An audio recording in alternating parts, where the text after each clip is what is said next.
Welcome to day 2 of the letter Z/Z. We are going to be filling in the center. Let's jump in.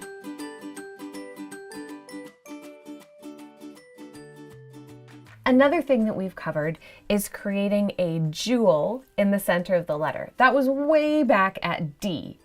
Let's do another one here in our Z.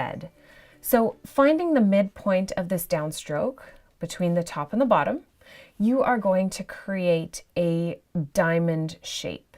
And let's make it at the same angle as the Z itself. So create a perpendicular line to your downstroke. So that means across. And then you're just simply going to connect that to be a bit of a jewel shape. Diamond shape.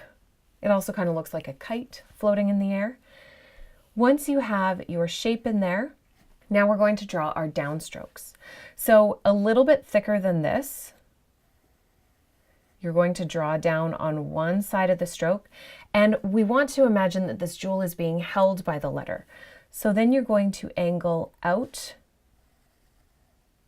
and then come on back in and continue your line down on this side of the Z all the way until the bottom.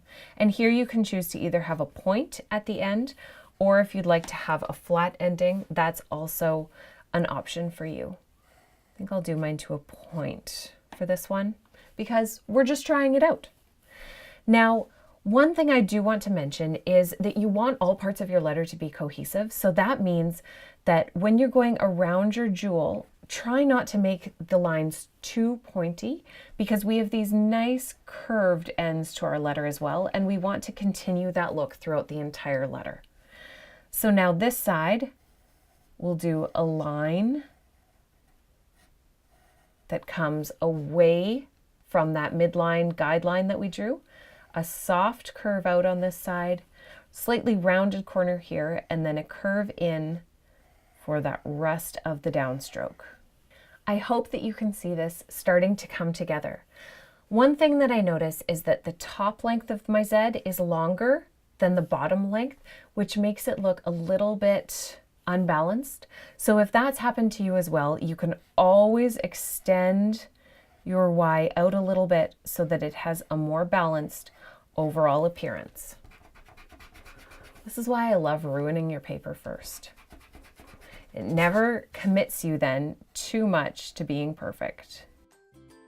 On day 3, we're going to add a slight shadow and then color to make our final letter of the alphabet pop off the page.